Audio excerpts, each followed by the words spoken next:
తదహం త్వదృతే ననాథవాన్ మదృతే త్వం దయనీయవాన్న చ విధి నిర్మితమేతదన్వయం భగవన్ పాలయమాస్మజీహపః. కాలగమనంలో మార్గశిర మాసాన్ని పూర్తి చేసుకొని పుష్యమాసంలోకి మనందరం కూడా ప్రవేశించాం. ఈ పుష్యమాసం చాలా విశేషమైనటువంటిది. పౌష్యలక్ష్మీ ఆరాధనం శాస్త్రాల్లో చక్కగా చెప్పడం జరిగింది. పుష్యమాసంలో మహాలక్ష్మీ ఆరాధన చక్కనైనటువంటి ఫలాన్ని ఇస్తుంది అని చెప్తూ, ఇంకా విశేషించి చైత్రాదీనాంతు మాసానాం విష్ణువాదీనాం అనుక్రమాత్ అనేటువంటి ఆగమశాస్త్ర ప్రమాణం ప్రకారం ఈ మాసంలో వాసుదేవ నామధారి అయినటువంటి శ్రీ మహావిష్ణువుని ఎంతగా మనం ఆరాధిస్తామో అంత గొప్పదైనటువంటి ఫలాల్ని మనందరం కూడా పొందవచ్చును అని సకల పురాణములన్నీ కూడా మనకు చాలా చక్కగా వివరణగా తెలియజేస్తూ ఉన్నాయి. మరి ఈ మాసంలో ఆ వాసుదేవుణ్ణి ఎలా ఆరాధించాలి? వసుదేవస్య అపత్యం పుమాన్ వాసుదేవః ఆయనంటే ఎవరో ఇంకా విశేషించి చెప్పాల్సినటువంటి అవసరం లేదు. ఆ వసుదేవతనయుడైనటువంటి ఆ నల్లనివాడు ఈ నెలలో ఎంతగా మనకు గుర్తుకు రావాలో అంతగా గుర్తుకు రావాలి.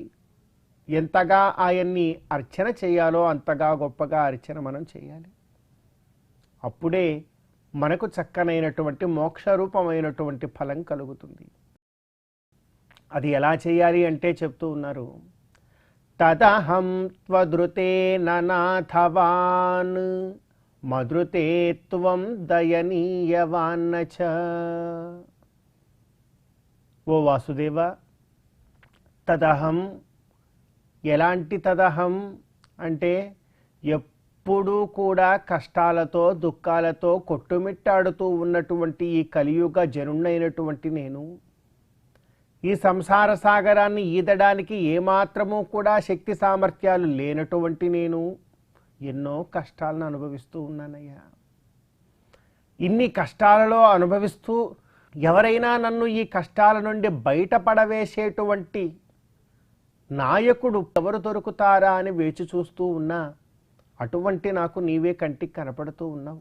అందుకే తదహం నీకోసమే ఎతుకుతున్నటువంటి నాకు నేను తదహం త్వదృతే ననాథవాన్ నీకోసమే వెతుకుతూ ఉన్నాను కనుక నీవే కనుక లేకపోతే, నీవే కనుక నన్ను పట్టించుకోకపోతే నేనేమైపోతాను? అనాథనైపోతాను కదా.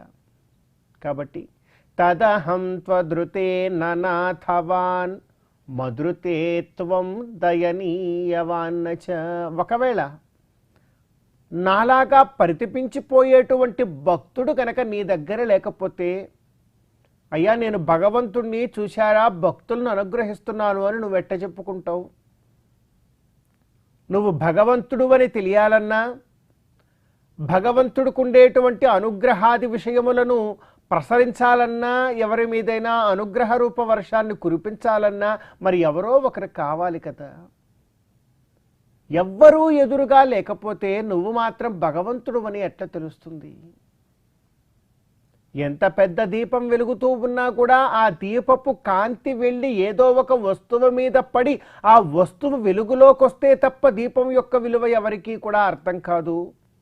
అదేవిధంగా నువ్వు కూడా భగవంతుడివి అని అనిపించుకోవాలంటే మరి నాలాంటి వాడు, నాలాంటి దీనుడు ఎవడో ఒకడు నీ కాళ్ళ దగ్గర ఉండాలి కదా. లేకపోతే నువ్వు మాత్రం భగవంతుడివి ఎలా అవుతావు చెప్పు. కనుక మనిద్దరిది చాలా గొప్ప బంధం. నువ్వు లేవా నేను అనాథనైపోతాను, నేను గనక లేనా నువ్వు అసలు భగవంతుడివే కావు. నువ్వు భగవంతుడు అనిపించుకోవాలన్నా నాలాంటి వాడిని కాపాడాలి, నాలాంటి వాడిని దగ్గర పెట్టుకోవాలి. కాబట్టి తదహం త్వదృతే ననాథవాన్ మధురతే త్వం దయనీయవాన్నచ. ఇటువంటిది మన సంబంధం ఎలాంటిదంటావా? విధి నిర్మితమే తదన్వయం. ఈ కాలమే ఇటువంటి సంబంధాన్ని మన ఇద్దరికీ కూడా కలిగించింది. విధి నిర్మితమే తదన్వయం భగవన్ పాలయ మాస్మజీహపః. ఓ భగవంతుడా కనుక పాలించు. మాస్మజీహపః, ఎట్టి పరిస్థితుల్లోనూ కూడా నన్ను వదిలి వెళ్ళిపోకు. ఇది మనం కోరుకోవలసినటువంటి గొప్పదైన కోరిక. కనుక మనందరం కూడా భగవంతుడికి మనకు ఉండేటువంటి గొప్ప సంబంధాన్ని భగవంతుడికి కూడా ఎరుకలోకి తెచ్చి ఆ గొప్ప సంబంధము యొక్క శక్తిని ఇంకా భక్తి ప్రపత్తులతో పెంపొందించుకునే ప్రయత్నం చేస్తూ ఇదిగో ఈ పుష్యమాసంలో ఆ వాసుదేవుణ్ణి ఎంతో గొప్పగా మనందరం కూడా అర్చన చేయాలి.